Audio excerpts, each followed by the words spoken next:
언제나 필승! 네, 반갑습니다. 필승입니다. 반갑습니다. 이번에 분석해드릴 기업은 트랜스오션입니다. 일단, 일단 트랜스오션은 제가 얼마 전에 분석을 해드린 적이 있죠. 대략 한 10월 말쯤, 10월 말쯤에 분석을 해드리는 것 같습니다. 보시면 불붙는 해양시추 폭발적인 수요 증가, 핵심 기업, 역대급 해양시추 허가, 트랜스오션, 다이아몬드 오프쇼어링, 그리고 발라리스 이렇게 말씀드렸었고, 그 당시에 트랜스오션을 대표적으로 말씀드렸어요. 그 당시에 주가는 2.91달러, 현재 주가는 4.16달러로 대략 한 40% 이상, 네, 한 달도 안 돼서 대략 한 2주 만에 40% 이상의 그런 주가 상승률을 보이고 있습니다. 사실 저 같은 경우도 트랜스오션에 투자를 하고 있어요. 제가 유튜브에도 올려드렸지만 10월 18일 그리고 10월 4일이죠. 그러니까 오늘 새벽에도 이제 매수를 진행함으로써 수익을 내고 있습니다. 추가 매수까지 진행한 거예요. 지금 보시면 이런 식으로 글을 올려드렸죠. 10월 매수, 11월 추가 매수, 트랜스오션 신고가 이렇게 좀 말씀드렸었고 10월 18일날 트랜스오션 처음으로 매수했습니다. 10월 18일은 대략적으로 주가가 정확하게 이날 눌림목이죠. 눌림목일 때 처음으로 매수를 한 이후에 꾸준히 상승하고 있습니다. 그리고 그 이후에 한 번 더 매수를 진행해서 이제 추가 매수까지 비중을 채운 그런 상황이죠. 예, 트랜스오션 추가 매수하였습니다. 이렇게 추가 매수까지 함으로써 현재는 비중이 이제 꽤나 좀 커져 있는 그런 상태이고, 뭐 수익은 당연히 잘 보고 있어요. 수익률은 현재 제 기준으로 약 한 20% 이상, 21.3% 정도, 21.3% 정도의 그런 수익을 내고 있습니다. 따라서 매수매도 추천 리딩 절대 아닌 거 다들 계시죠? 참고하시면 되겠습니다. 그리고 오늘 이제 좋은맘 기쁜덕이 전용 제 채팅방에서 나눴던 멤버들 간의 그런 대화입니다. 좋은 아침입니다. 휴스틸 오전장도 거래량이 심상치 않네요. 추세가 아주 좋아요. 예, 휴스틸 같은 경우도 투자 중이고 당연히 수익을 기록하고 있습니다. 괜찮은 수익을 기록하고 있어요. 어제 트랜스오션도 어닝 서프라이즈네요. 트랜스는 진작부터 사놨는데 많이 못 사놓은 게 아쉽네요.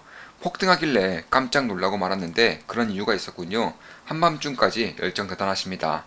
허허, 저도 오늘 아침에 체크했습니다. 안 그래도 올해 주력이었는데 필승님이 강하게 시그널 주셔서 역시 대단하십니다. 네, 이렇게 올해 주력이었다까지 말씀을 해주셨습니다.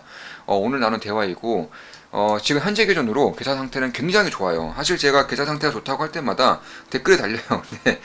이런 장에서, 이런 시장에서 어떻게 계좌가 좋을 수 있느냐. 손실을 안 보는 것만으로도 엄청난 실력자다. 이런 식으로 댓글 달리는데, 한번 말씀을 드려볼게요. 일단 국내 주식 같은 경우에는 11.3% 수익 중, 마이너스 3%의 손실 중, 9% 수익, 4% 수익, 그리고 1% 수익, 201% 수익, 8% 수익, 6.5% 수익, 6.3% 수익 이런 식으로 한 종목만 빼고 전부 다 수익을 기록하고 있고 그 손실을 보고 있는 종목조차도 3%대의 손실을 멈추고 있습니다. 해외 주식 같은 경우에는 4.3% 수익, 71% 수익, 14% 수익, 22% 수익, 마이너스 4% 손실, 26% 수익, 13% 수익, 마이너스 3%의 손실. 해외 주식도 마이너스 4%, 3%대의 손실 두 종목을 제외하고서는 전부 다 역시나 수익을 기록하고 있습니다. 네, 올해도 역시나 좀 많은 돈을 벌고 있는 것은 사실이에요. 수익이 굉장히 좋고 특히 상반기까지 굉장히 많이 벌었었죠. 상반기까지 상당히 큰 수익을 내다가 하반기부터 어느 정도의 그런 점진적인 계좌 수익을 내다가 최근 들어서 다시금 꽤나 빠르게 계좌가 증가하고 있습니다.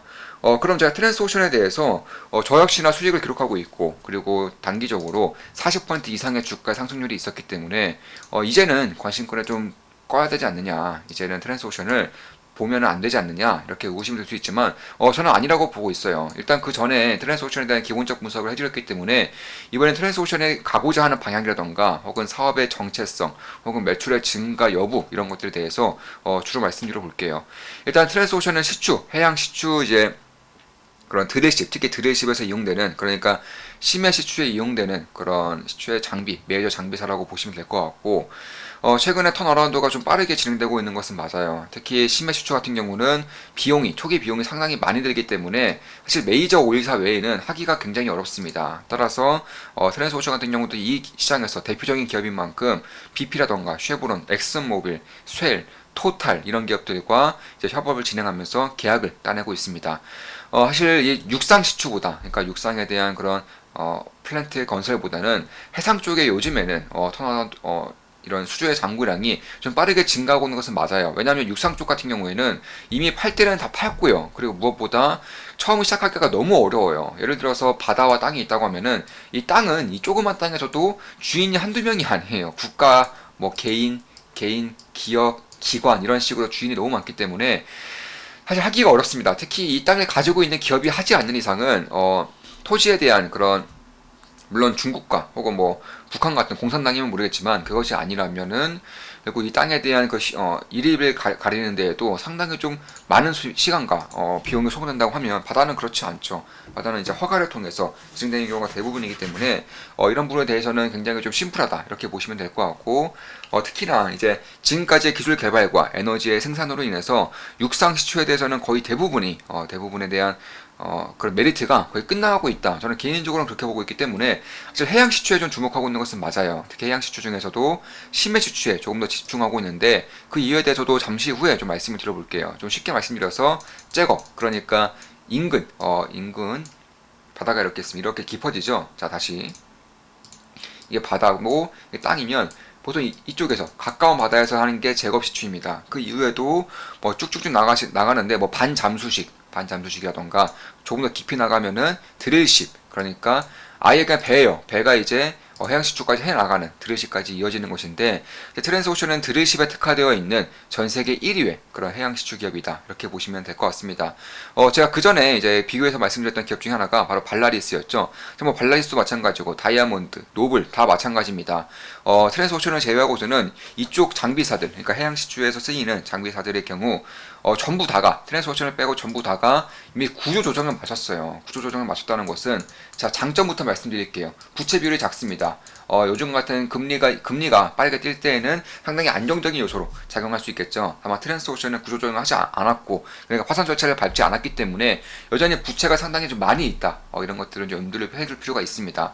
다만 이제 구조조정을 했기 때문에 단점으로 꼽히는 것은 자산이 없어요. 그러니까 구조조정을 했다는 것은 무엇입니까? 자산들을 강제로 매각당했다는 거예요. 그러니까 본인들이 가지고 있던 자산들, 유형 자산들, 투자 설비들이 매각이 됨으로써 턴어라운드가 강력하게 이루어진다고 해도 그 수혜 정도를 생각보다 많이 받을 수는 없다는 겁니다. 그런데 트랜스오션은 여전히 본인들이 소유하고 있는 재고라던가 자산들, 투자 설비들이 상당히 많기 때문에 그 당시에 부채를 덜어내기 위해서 구조조정을 거치지 않았기 때문에 이에 따른 수혜 정도를 꽤나 크게 받을 수 있다. 따라서 해양시추에 대한 산업의 턴어라운드를 볼 경우에는 트랜스오션이 가장 리스크가 있으면서도 가장 빠르게 혹은 가장 강력하게 턴어라운드가 진행될 수 있다는 점도 저는 염두를 해둘 필요가 있다. 개인적으로는 그렇게 보고 있습니다.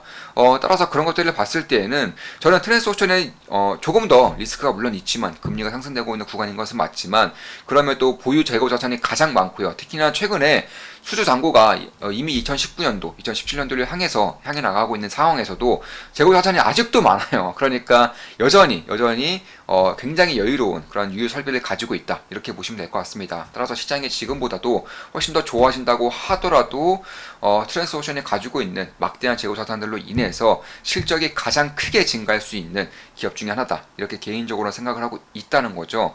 그렇기 때문에 결국에는 이 드릴십에서도 가장 이제